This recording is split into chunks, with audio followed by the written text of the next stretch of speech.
Una semana antes del Día de los Muertos, mi hijo me dijo: «Tú deberías haberte ido en lugar de papá. Al menos él pagaba mis cuentas». Entonces hice exactamente eso. Cancelé todos los pagos del alquiler y dejé una carta sobre la mesa que: «Me alegra tenerte aquí. Sigue mi historia hasta el final y comenta desde qué ciudad me estás viendo. Así podré ver hasta dónde ha llegado mi historia. Me llamo Fernanda Herrera y tengo 63 años. Durante los últimos 2 años, desde que murió mi esposo Miguel, he estado sosteniendo a mi hijo Diego y a su esposa Úrsula como si fueran niños pequeños que no pueden valerse por sí mismos. Pago su renta de $1,200 mensuales, sus servicios de electricidad, agua, internet, hasta la gasolina de su carro. También les compro la comida, la ropa de mis 2 nietos y cualquier capricho que se les ocurra. No lo hago porque me sobre el dinero. Lo hago porque pensé que eso era lo que hace una madre cuando los hijos necesitan ayuda. Miguel siempre decía que la familia se apoya, que uno nunca abandona a los suyos. Pero Miguel ya no está aquí para ver lo que se han vuelto su hijo y su nuera. Esta mañana, una semana antes del Día de los Muertos, estaba preparando las flores de cempasúchil para el altar de Miguel, cuando Diego llegó a mi casa con esa cara que ya conozco. La cara de quien viene a pedir dinero otra vez. Úrsula venía detrás de él, cargando bolsas de una tienda cara, con las uñas recién hechas brillando bajo la luz de la cocina. «Mamá, necesitamos hablar», me dijo Diego, sin siquiera saludarme. No preguntó cómo estaba, no me ayudó con las flores, nada. Solo se sentó en la mesa de la cocina como si fuera su casa. «¿Qué pasa ahora?», le pregunté, aunque ya sabía la respuesta. Siempre era lo mismo. Más dinero para esto, más dinero para aquello. Los niños necesitan uniformes nuevos para la escuela y Úrsula tiene que arreglarse los dientes. Son como $2,500 en total. Me quedé callada, arreglando las flores naranjas en el florero. $2,500 más. En lo que va del año, ya les he dado más de $20,000. Mi pensión de maestra jubilada es de $1,800 mensuales y tengo que usar los ahorros que Miguel y yo juntamos durante 40 años de matrimonio para mantenerlos a ellos. «Diego, hijo, ya les di dinero la semana pasada para la renta y el súper. No puedo». «¿No puedes qué?», me interrumpió levantando la voz. «¿No puedes ayudar a tu propia familia?». Úrsula, que había estado revisando su teléfono, levantó la vista con esa sonrisa falsa que usa cuando quiere algo. «Ay, suegrita, usted sabe que nosotros se lo vamos a pagar. Es solo que ahorita estamos un poquito apretados». Un poquito apretados. Diego no ha trabajado tiempo completo en 3 años. Siempre tiene excusas, que el trabajo no le paga bien, que el jefe es un idiota, que prefiere esperar algo mejor. Úrsula nunca ha trabajado. Dice que su trabajo es cuidar a los niños, pero los niños van a la escuela 8 horas al día y ella se la pasa viendo televisión o navegando en internet. «Diego, tu papá y yo trabajamos juntos para ahorrar ese dinero. Era para nuestra vejez, para emergencias médicas». «Mamá, por favor», gritó Diego golpeando la mesa. Las flores saltaron. «Siempre con lo mismo. Papá está muerto, ¿ok? Ya no lo necesita. Nosotros somos tu familia ahora». Sentí como si me hubieran clavado un cuchillo en el pecho, pero respiré hondo y seguí arreglando las flores. No iba a llorar delante de ellos otra vez. «Además», siguió Diego, con esa voz que usa cuando se está enojando de verdad, «si no fueras tan tacaña con las decoraciones de muertos y te enfocaras en los vivos, no estaríamos teniendo esta conversación». «Diego». Intenté hablar, pero él ya estaba parado, caminando por mi cocina como animal enjaulado. «¿Sabes qué me cansa, mamá? Que actúes como si fueras una santa, como si tú no vivieras en esta casa que papá pagó, como si no te beneficiaras de todo lo que él hizo por esta familia». La rabia me subió por la garganta, pero todavía traté de mantenerme calmada. «Hijo, yo también trabajé. Yo también aporté a esta casa durante 40 años». «Mentiras», gritó Diego, y por un momento vi en sus ojos algo que nunca había visto antes. Desprecio puro. «Tú nunca aportaste nada real. Papá era quien mantenía esta familia funcionando. Él era quien pagaba las cuentas importantes, quien tomaba las decisiones de verdad. Úrsula se rió desde su silla, un sonido agudo y desagradable. «Ay, Diego, no seas tan duro con tu mami». Pero Diego no había terminado. Se acercó a mí con la cara roja de coraje y me dijo las palabras que van a quedar grabadas en mi memoria hasta el día que me muera. «Tú deberías haberte ido en lugar de papá. Él por lo menos pagaba mis cuentas sin estar chingando todo el tiempo». El silencio que siguió fue total. Hasta Úrsula dejó de jugar con su teléfono. Yo me quedé ahí parada, con una flor de cempasúchil en la mano, sintiendo como si el mundo se hubiera detenido. Mi hijo, el bebé que cargué en mis brazos durante noches enteras cuando tenía fiebre, el niño al que le enseñé a caminar y a leer, el joven al que apoyé cuando su papá se iba de borracheras durante meses, ese mismo hijo me acababa de decir que prefería que yo estuviera muerta. «Vete de mi casa», le dije en voz baja. «¿Qué? Que te vayas de mi casa. Ahora». Diego se rió, pero era una risa nerviosa. «Mamá, no seas dramática. Ya sabes cómo soy cuando me enojo». «Vete», repetí sin mirarlo. «Y no regreses hasta que tengas algo más que pedirme dinero». Se fueron, pero antes de salir, Úrsula se acercó a mí. «Suegrita, Diego no quiso decir eso. Usted sabe que cuando se enoja, él sabe exactamente lo que dijo», la corté. Después de que se fueron, me senté en mi cocina con las flores esparcidas por toda la mesa. El altar de Miguel estaba a medias, pero ya no tenía fuerzas para terminarlo. Por primera vez en 2 años, lloré por algo más que la muerte de mi esposo. Lloré por la muerte de la imagen que tenía de mi hijo. Esa noche no pude dormir. Me quedé despierta pensando en todo el dinero que había gastado en ellos, en todas las veces que me habían tratado como cajero automático con patas. Pensé en Miguel y en cómo él siempre defendía a Diego, siempre encontraba excusas para su comportamiento. Pero Miguel ya no estaba aquí para ver lo que había pasado. Al amanecer, tomé una decisión que cambiaría nuestras vidas para siempre. La mañana siguiente me levanté con una claridad que no había tenido en años. Mientras preparaba mi café, recordé algo que había bloqueado de mi memoria durante mucho tiempo. Los años cuando Miguel nos abandonó. Diego tenía 8 años cuando su papá decidió que ser esposo y padre era demasiado aburrido para él. Se fue con una mujer 20 años menor, dejándome sola con un niño y sin dinero. Durante 3 años no supimos nada de él. Ni una llamada, ni $1 para ayudarnos. Fueron los 3 años más duros de mi vida, pero también los que me hicieron más fuerte. Trabajaba de maestra durante el día y por las noches hacía tamales que vendía en la esquina de la escuela. Los fines de semana limpiaba oficinas. Diego me acompañaba a todos lados porque no tenía dinero para niñera. Recuerdo las madrugadas preparando masa para tamales, con Diego dormido en un rincón de la cocina, y yo preguntándome si algún día las cosas serían más fáciles. Recuerdo llevarlo conmigo a limpiar oficinas los sábados, diciéndole que era un juego, que éramos un equipo secreto de limpieza.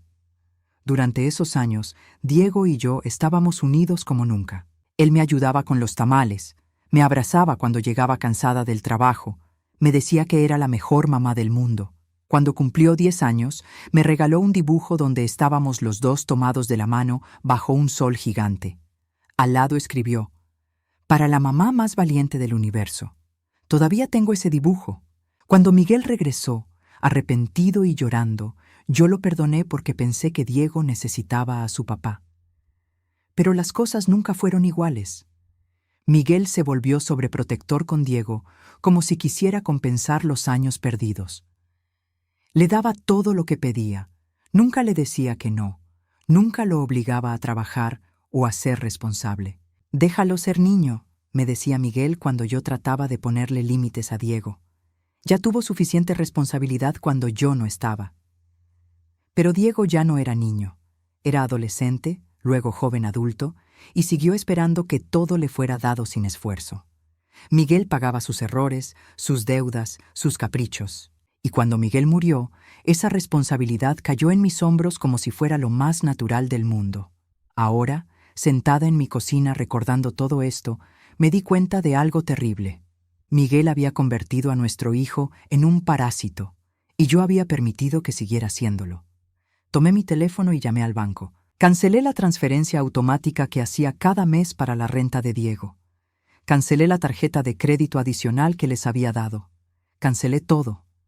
Luego me senté a escribir una carta. No sabía si ellos la leerían, pero necesitaba escribirla. Necesitaba dejar claro que mi decisión no era por coraje, sino por dignidad. Diego y Úrsula, escribí. Durante 2 años he sido su banco personal, sin recibir nada a cambio más que exigencias y maltratos. Ayer me dijiste que preferirías que yo estuviera muerta en lugar de tu papá porque él pagaba tus cuentas sin quejarse. Tienes razón en una cosa. Él sí lo hacía. Pero yo no soy él, y ya no voy a hacerlo. Diego, cuando tenías 8 años y tu papá nos abandonó, tú me dijiste que yo era la mamá más valiente del mundo. Trabajé día y noche para darte todo lo que necesitabas. Te cargué cuando estabas enfermo, te ayudé con la tarea hasta altas horas, vendí tamales en la calle para que no te faltara nada. Durante esos 3 años fuimos un equipo. Cuando tu papá regresó, yo lo perdoné por ti. Pensé que necesitabas una figura paterna, pero lo que conseguiste fue alguien que te enseñó que el mundo te debe todo sin que tú des nada a cambio. Úrsula, desde el día que te casaste con mi hijo, has hecho claro que me ves como un estorbo que existe únicamente para resolver sus problemas económicos. Nunca has mostrado respeto por mí, por mi casa o por el sacrificio que significa mantenerlos. A partir de hoy, van a tener que aprender a valerse por sí mismos. No porque no los ame, sino porque amarlos ya no puede significar destruirme a mí misma. Si algún día quieren tener una relación real conmigo, basada en respeto mutuo y no en dinero, estaré aquí. Pero no volveré a ser su cajero automático. Con amor y con límites, su madre y suegra, Fernanda. Doblé la carta, la metí en un sobre y manejé hasta su apartamento. Los vi por la ventana.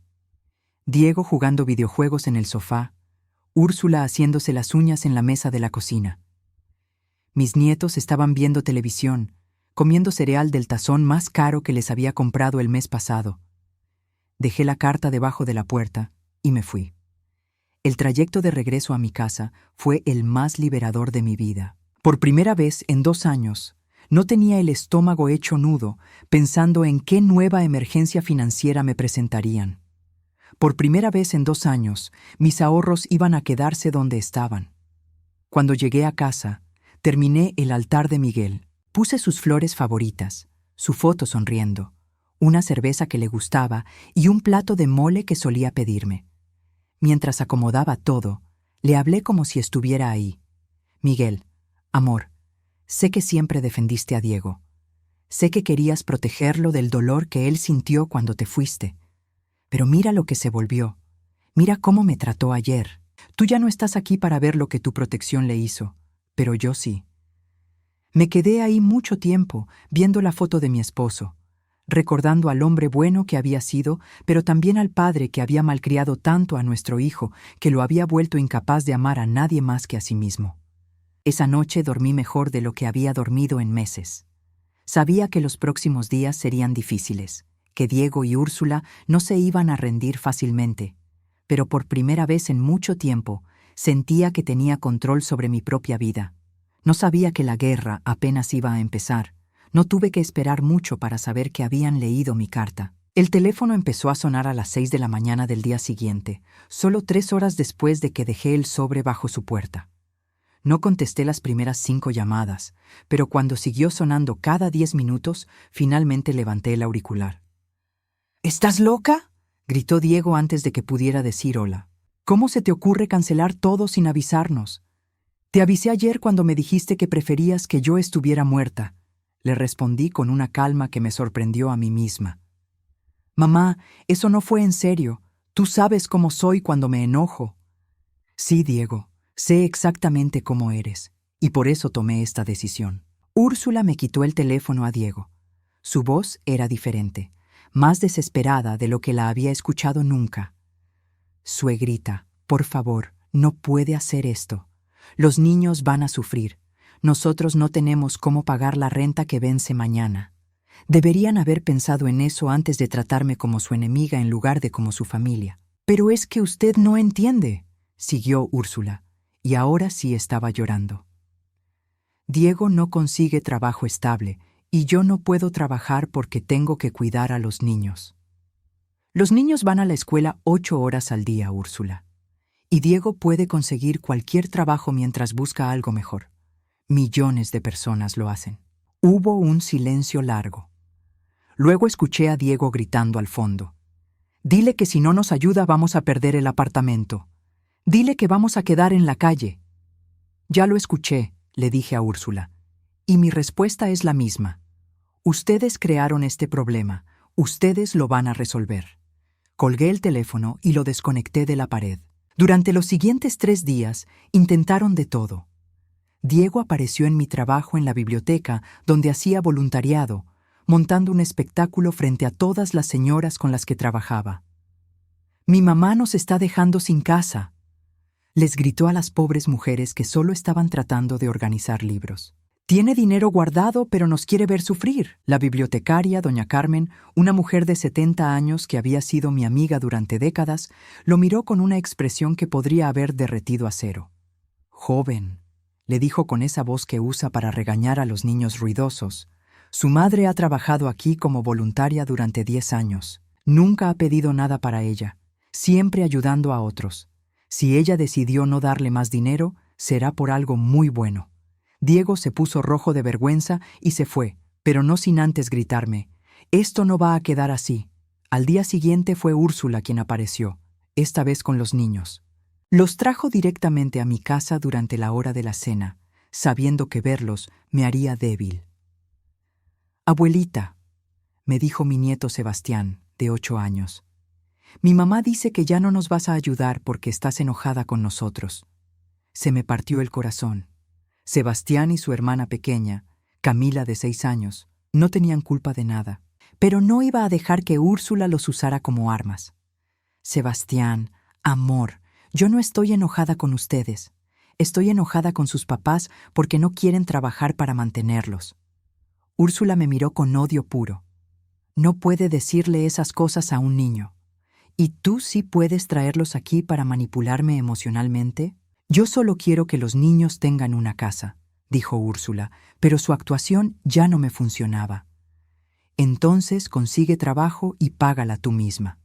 Esa noche, después de que se fueron, lloré mucho. No por Diego o Úrsula, sino por mis nietos. Me dolía saber que ellos iban a sufrir las consecuencias de las decisiones de sus padres irresponsables. Pero también sabía que si seguía rescatándolos cada vez, Diego y Úrsula nunca iban a aprender. Y mis nietos iban a crecer viendo que los adultos no tienen que trabajar, que siempre hay alguien más que va a resolver sus problemas. El 5.º día después de cancelar todo, mi hermana Rosa me llamó desde Phoenix. «Fernanda, ¿qué está pasando?» «Diego me llamó llorando. Dice que lo dejaste sin casa». «Rosa, ¿Diego te contó lo que me dijo? ¿Te contó que me dijo que prefería que yo estuviera muerta en lugar de Miguel?» Silencio. «¿Te contó que durante 2 años he pagado su renta, sus servicios, su comida, su gasolina, la ropa de los niños, todo, mientras él se la pasa jugando videojuegos y ella se hace las uñas?» «No, pero Fernanda, son familia». «Rosa», la interrumpí, «cuando Miguel nos dejó y Diego era pequeño, ¿tú me ayudaste?» Otro silencio. «¿Alguno de ustedes me ayudó cuando trabajaba día y noche para sacar adelante a mi hijo?» Eso era diferente. No, Rosa, no era diferente. Era yo sola con un niño, igual que ahora es Diego con sus hijos. La diferencia es que yo no tenía a quién pedirle dinero cada mes. Pero tú eras más fuerte. «¡No!», grité y me sorprendió mi propia voz. Yo no era más fuerte. Yo no tenía opción. Y Diego tampoco la tiene ahora. Rosa suspiró. «Está bien, hermana. Pero por favor, piénsalo bien. Los niños no tienen culpa». «Por eso mismo lo estoy haciendo, Rosa, porque los niños no merecen crecer con padres que creen que el mundo les debe todo». Después de colgar con Rosa, supe que Diego había empezado a llamar a toda la familia para ponerlos en mi contra. Primo tras primo, tía tras tía, todos empezaron a llamarme para decirme que era muy dura, que la familia se ayuda, que Diego solo necesitaba más tiempo para encontrar su camino, pero ninguno de ellos se ofreció a ayudarlo. Una semana después de haber cancelado todo, vi el primer resultado real de mi decisión. Diego consiguió trabajo en un almacén.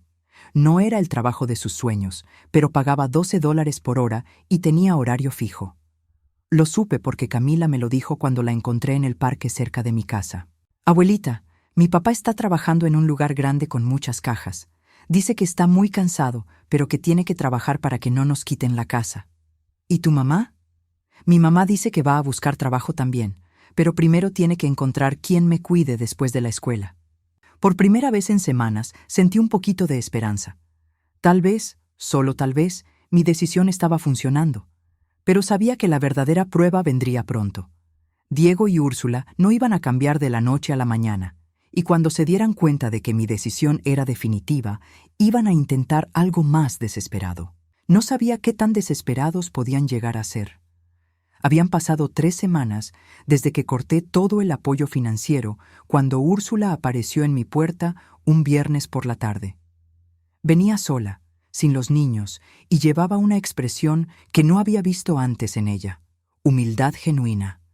«Suegrita, ¿puedo pasar? Necesito hablar con usted». La dejé entrar, aunque cada instinto me decía que esto era otra manipulación. Se veía diferente, más delgada, menos arreglada. Sus uñas, siempre perfectas, estaban sin pintar y cortas. Su cabello, usualmente impecable, estaba recogido en una cola simple. «He estado pensando mucho en lo que usted dijo», comenzó, sentándose en la orilla del sofá como si no se sintiera cómoda. «Y creo que tiene razón. Diego y yo hemos sido muy irresponsables». Me senté frente a ella, esperando. Después de 7 años de conocerla, sabía que Úrsula nunca admitía errores sin tener un motivo oculto. «Diego está trabajando en el almacén», continuó, «y yo conseguí trabajo de medio tiempo en una guardería. Solo son $6 por hora, pero es un comienzo». «Me da gusto escuchar eso», le dije, manteniendo mi voz neutral. «El problema es que…» Hizo una pausa, como si le costara trabajo decir las siguientes palabras. «Sebastián se enfermó. Tiene una infección muy fea en el oído y el doctor dice que necesita antibióticos especiales. Cuestan $250 y nuestro seguro barato no los cubre». Sentí que el corazón se me aceleró. Sebastián era mi debilidad y ella lo sabía. Llevé a Sebastián a 3 clínicas diferentes buscando una segunda opinión. Siguió Úrsula, sacando papeles de su bolsa. «Todos dicen lo mismo. Si no toma estos antibióticos, la infección se puede extender y puede perder la audición». Me mostró las recetas médicas, los reportes de las clínicas. Todo se veía legítimo. Las fechas eran recientes, los sellos oficiales, las firmas de los doctores claramente visibles. «Suegrita, yo sé que no tengo derecho a pedirle nada después de cómo la hemos tratado. Pero esto no es para nosotros. Es para Sebastián. Es mi bebé, nuestro bebé». Por primera vez desde que la conocía, vi lágrimas reales en sus ojos. No el drama teatral de siempre, sino el miedo genuino de una madre desesperada. «¿Dónde está Diego?», le pregunté. «Trabajando. Hace doble turno todos los días tratando de juntar el dinero. Pero van a ser 2 semanas más, y Sebastián no puede esperar tanto». Me quedé callada, mirando los papeles médicos. La letra de los doctores, los diagnósticos técnicos, todo parecía real. Y la cara de Úrsula, por primera vez en años, no tenía ni rastro de la arrogancia de siempre. «Si le doy este dinero», le dije lentamente, «¿cómo sé que realmente es para Sebastián?». «Venga conmigo a la farmacia», me dijo inmediatamente. «Podemos ir ahora mismo. Usted puede pagar directamente al farmacéutico. Puede hablar con él sobre las medicinas. Yo no voy a tocar ni un centavo». Esa respuesta me convenció. La Úrsula manipuladora nunca me habría dado tanto control sobre la situación. «Está bien», le dije. «Pero vamos ahora mismo». Fuimos a la farmacia en mi carro. Úrsula iba callada, nerviosa, pero no con la actitud de alguien que está mintiendo. Cuando llegamos, le entregó las recetas al farmacéutico, un hombre mayor que parecía conocerla. «Ah, sí, Para el niñito con la infección de oído, dijo el farmacéutico. Estos antibióticos son caros pero muy efectivos. ¿Va a poder conseguir el dinero completo hoy? Sí, le dije yo. ¿Cuánto es exactamente? $247.60. Pagué con mi tarjeta, viendo cómo el farmacéutico preparaba las medicinas. Todo parecía legítimo. Úrsula no pidió cambio, no trató de quedarse con dinero extra, nada. Gracias, suegrita, me dijo cuando salimos de la farmacia. De verdad, muchas gracias. Sé que no merezco su ayuda, pero Sebastián sí. ¿Cómo está él ahora?, le pregunté.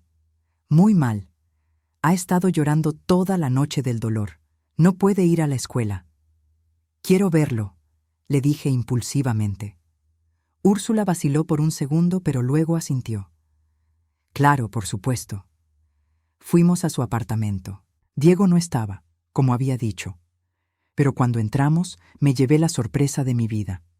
Sebastián estaba ahí, sí, pero no estaba enfermo.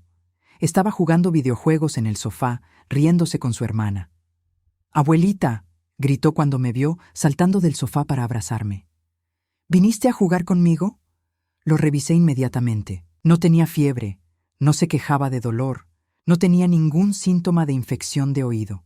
Estaba perfectamente bien. Me volteé hacia Úrsula, que se había quedado paralizada en la entrada. «¿Dónde está la infección, Úrsula?». «Yo. Es que los antibióticos de ayer.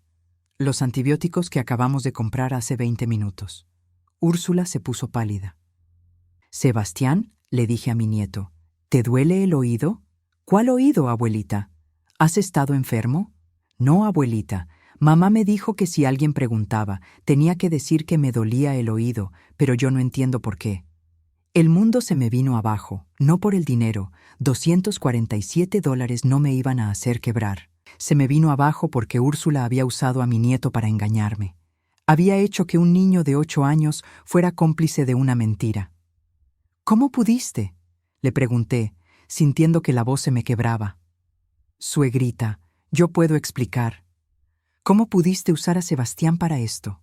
Necesitábamos el dinero. Diego no gana suficiente y yo apenas empecé a trabajar». Entonces, ¿para qué era realmente el dinero? Úrsula se quedó callada, pero Camila, la niña de 6 años, habló desde el sofá. Mami dijo que el dinero era para pagar la renta porque el señor viene mañana y si no pagamos nos vamos a quedar sin casa. Ahí estaba la verdad.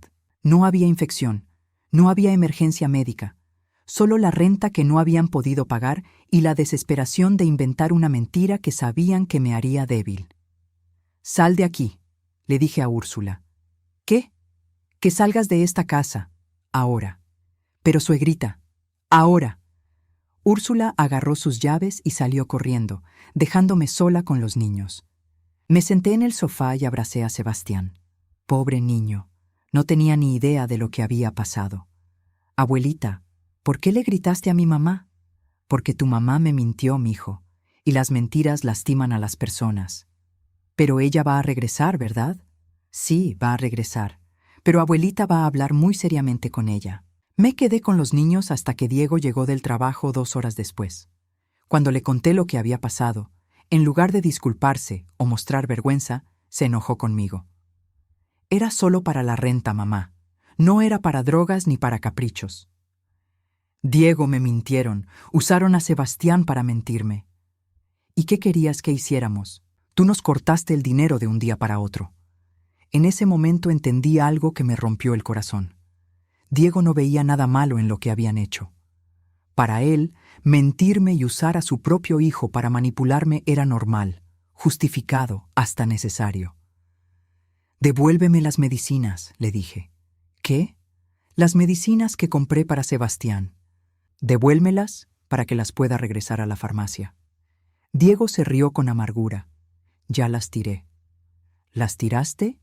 «Las tiré por el excusado. No las podíamos regresar porque entonces se iban a dar cuenta de la mentira».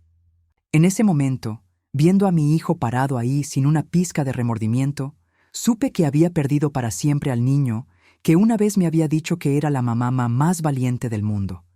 Pero también supe otra cosa. Ya no me importaba recuperarlo. El Día de los Muertos llegó 3 días después del incidente de las medicinas falsas. Había decidido no cancelar mis planes tradicionales. Iba a visitar la tumba de Miguel como cada año. Iba a llevarle sus flores favoritas y su cerveza. Iba a contarle todo lo que había pasado desde el año anterior. Pero no esperaba que Diego apareciera en el cementerio. Eran las 6 de la tarde. El sol ya se estaba ocultando y yo estaba sola con Miguel, arreglando las flores amarillas en su tumba, cuando escuché pasos detrás de mí.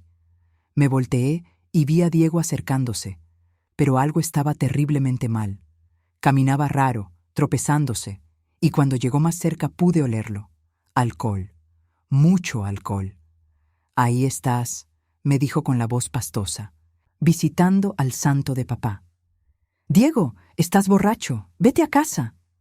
«¿A cuál casa?», se rió con amargura. «¿A la casa de la que nos van a correr mañana porque mi mamita no quiere ayudarme?». Se tambaleó y casi se cayó sobre la tumba de Miguel. Lo agarré del brazo para estabilizarlo, pero él se soltó bruscamente. «No me toques. No tienes derecho a tocarme después de lo que nos hiciste. Diego, por favor, este no es el lugar. Este es exactamente el lugar», gritó y su voz resonó por todo el cementerio. Algunas personas que estaban visitando otras tumbas se voltearon a vernos. Aquí está él, el papá que sí me quería. El papá que sí pagaba mis cosas, sin hacerme sentir como un criminal. Me sentía avergonzada, no por mí, sino por él, por el hombre en el que se había convertido. Tu papá te quería, pero también te malcrió, y ahora estás borracho en su tumba, faltándole el respeto. «El que falta el respeto eres tú», me interrumpió, y ahora estaba gritando tan fuerte que la gente empezó a acercarse. «Tú eres la que nos está dejando en la calle. Tú eres la que prefieres a un muerto que a tu propio hijo vivo. Diego, baja la voz».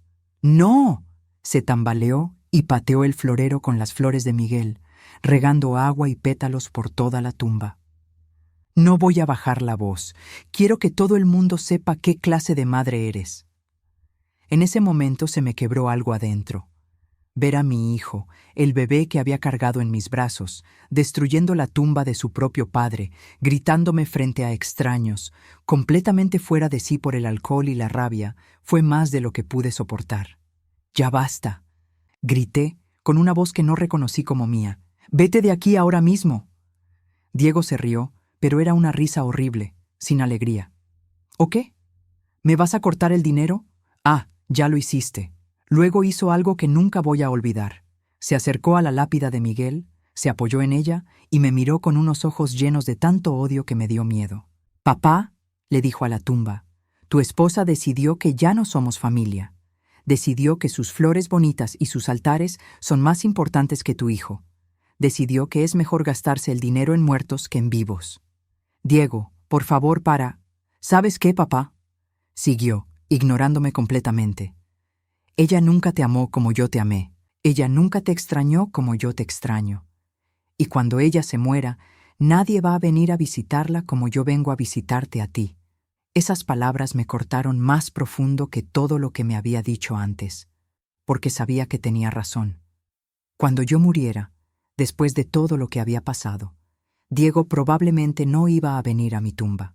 Y esa realización me dolió más de lo que esperaba. «Ya terminé contigo», me dijo, volteándose para irse. «Espero que seas muy feliz con tus muertos, porque es lo único que vas a tener». Pero antes de irse, en un último acto de crueldad, pateó el florero nuevo que había traído para reemplazar el que había tirado. Las flores se esparcieron por toda la tumba de Miguel otra vez. Se fue tambaleándose, dejándome ahí sola, arrodillada entre pétalos mojados y vidrios rotos, llorando como no había llorado desde el funeral de Miguel.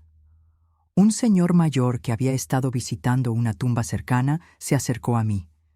«¿Está usted bien, señora?». «Sí, gracias. Es solo que mi hijo está pasando por momentos difíciles».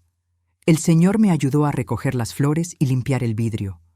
No dijo nada sobre lo que había visto, pero su gentileza me recordó que todavía había gente buena en el mundo. Después de que se fue, me quedé sola con Miguel otra vez. Le hablé como si pudiera escucharme. «Miguel, Nuestro hijo se está destruyendo, y me está destruyendo a mí también. No sé si hice bien o mal con cortar el dinero, pero ya no puedo más. Ya no reconozco al niño que criamos. Esa noche llegué a casa completamente destrozada. No solo por lo que había pasado en el cementerio, sino por la realización de que había perdido a Diego para siempre. El hijo que conocía, el niño que me había amado, ya no existía. En su lugar había un hombre amargado que me culpaba por todos sus problemas, pero la pesadilla no había terminado. A las 11 de la noche, mi teléfono sonó. Era un número que no reconocía. «Señora Herrera, habla el oficial Martínez del Departamento de Policía. Su hijo Diego Herrera está aquí en la estación». Se me heló la sangre. «¿Qué pasó?» «Lo arrestamos por alteración del orden público y daño a propiedad privada. Aparentemente estaba muy intoxicado y causó problemas en un restaurante. ¿Puede venir por él? ¿Está bien? ¿Está herido?» «Físicamente está bien, pero necesita que alguien venga por él y pague la fianza de $500. $500. Otra vez dinero. Siempre era dinero. «Oficial, ¿qué pasa si nadie viene por él?» Hubo un silencio. «Bueno, tendría que quedarse hasta su audiencia, probablemente 2 o 3 días. «Está bien». «¿Perdón?» «Que está bien. Él creó este problema. Él se va a hacer responsable». «Señora, ¿está usted segura? Es su hijo». «Oficial, mi hijo me dijo hoy que ya terminó conmigo, que ya no somos familia, así que él puede resolver esto solo». Colgué el teléfono y lo apagué. Por primera vez en mi vida, dejé que Diego enfrentara las consecuencias de sus acciones completamente solo. No había nadie que lo rescatara, nadie que pagara por sus errores, nadie que limpiara su desastre. Y por primera vez en meses, esa noche dormí profundo, sin culpa, sin ansiedad, sin miedo de que el teléfono sonara con otra emergencia. Diego se las iba a tener que arreglar solo, como yo me las había arreglado sola cuando él era niño y su papá nos había abandonado. Era hora de que aprendiera lo que significaba ser realmente responsable de su propia vida. 6 meses habían pasado desde aquella noche terrible en el cementerio.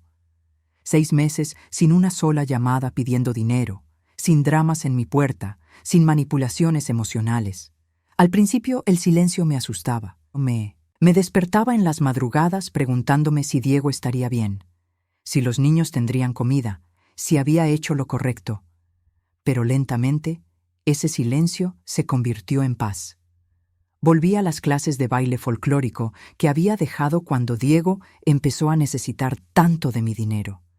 Me uní al grupo de lectura de la biblioteca.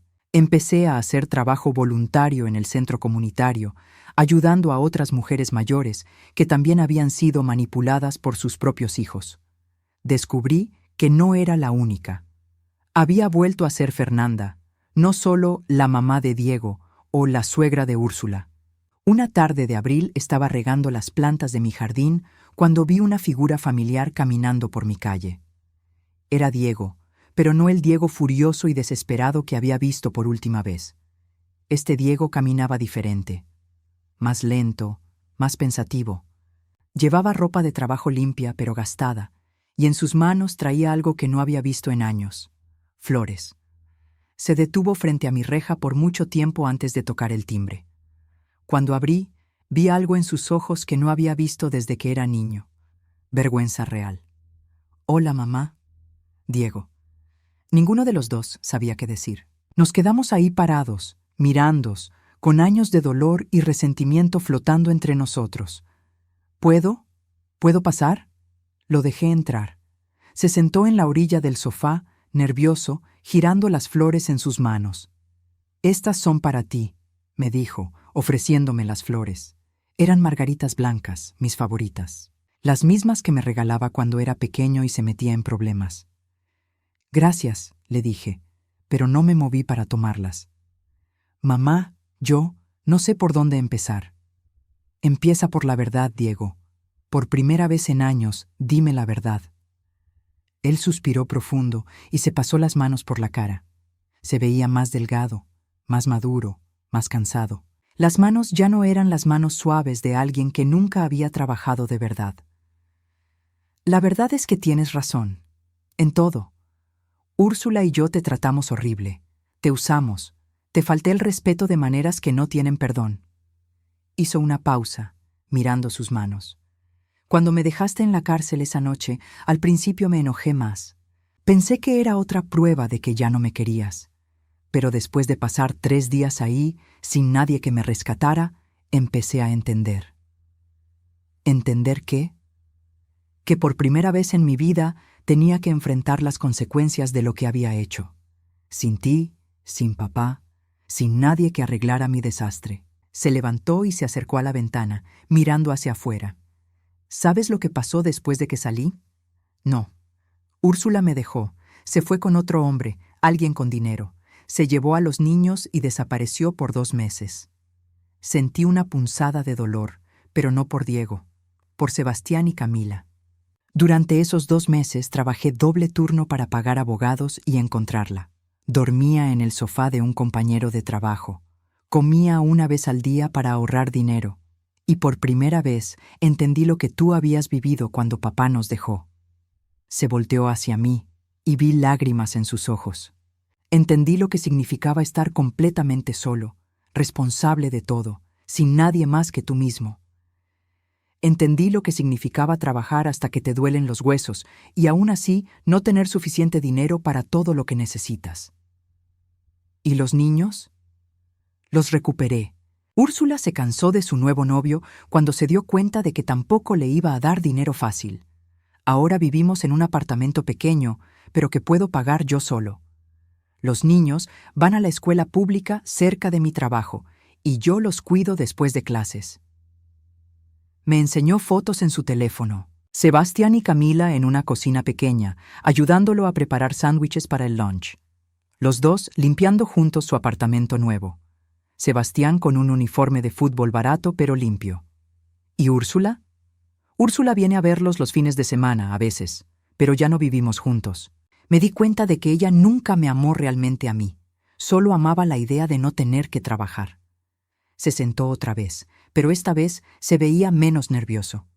Mamá, no vine aquí a pedirte dinero. No vine a pedirte que me perdones, porque sé que no lo merezco. Vine a decirte que tenías razón. En todo. ¿En qué tenía razón? En que yo era un parásito. En que nunca había aprendido a ser responsable. En que te estaba destruyendo para mantener mi comodidad. En que era un mal ejemplo para mis hijos. Hizo una pausa larga. Y tenías razón en algo más. Papá me malcrió tanto que me volvió incapaz de valorar a las personas que me amaban de verdad. Se acercó a mí y se arrodilló frente a mi silla, como hacía cuando era niño y había roto algo. Mamá, tú trabajaste 2 trabajos para criarme cuando papá se fue. Vendiste tamales en la calle para que yo pudiera tener zapatos nuevos para la escuela. Me llevaste contigo a limpiar oficinas los fines de semana porque no tenías con quién dejarme. Y cuando papá regresó, me protegiste de su mal carácter. Me defendiste cuando llegaba borracho, me consolaste cuando él me gritaba. Ahora sí estaba llorando. Y yo, como un idiota, pensé que todo eso no valía nada comparado con el dinero que él me daba. Pensé que amor significaba dinero fácil, no sacrificio real. Diego, déjame terminar, por favor. Cuando te dije que preferías que papá estuviera vivo en lugar de ti, no solo te falté el respeto, me falté el respeto a mí mismo.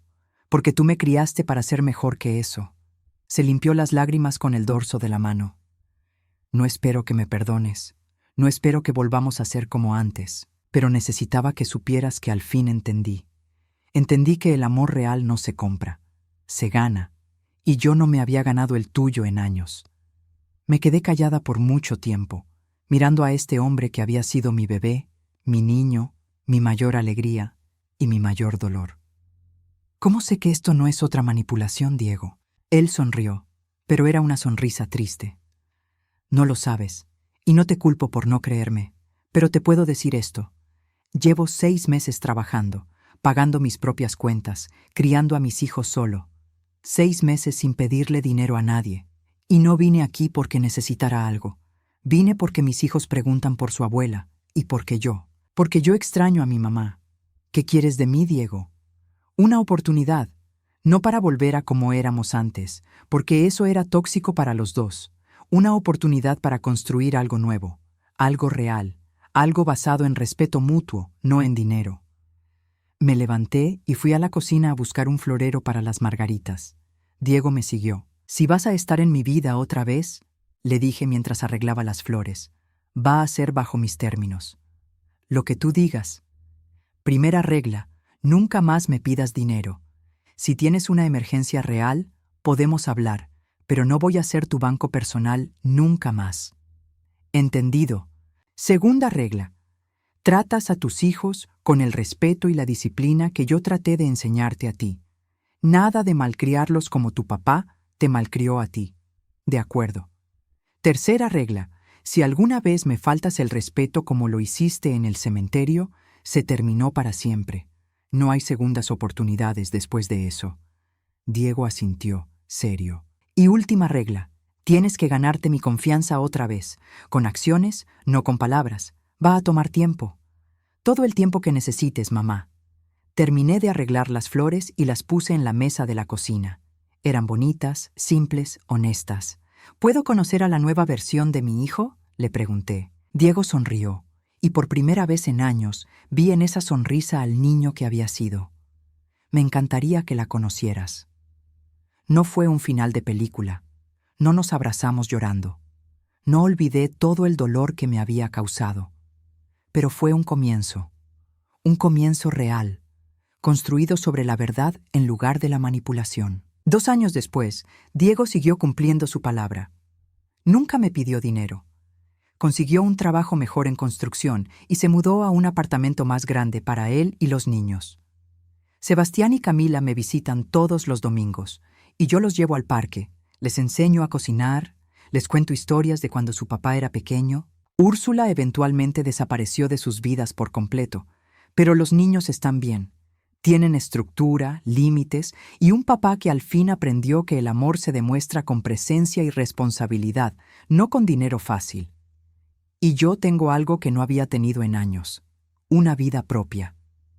Una vida donde no tengo miedo de que suene el teléfono, donde mi dinero es mío, donde puedo planear mi futuro sin preguntarme qué nueva crisis tendré que resolver.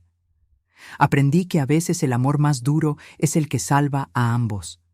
Aprendí que decir no puede ser el regalo más grande que le das a alguien que amas. Y aprendí que nunca es demasiado tarde para recuperar tu dignidad.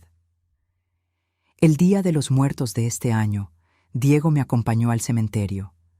Llevamos flores nuevas para Miguel, y por primera vez en años pude hablarle a mi esposo con paz en el corazón. «Miguel», le dije, «nuestro hijo al fin se convirtió en el hombre que esperábamos que fuera.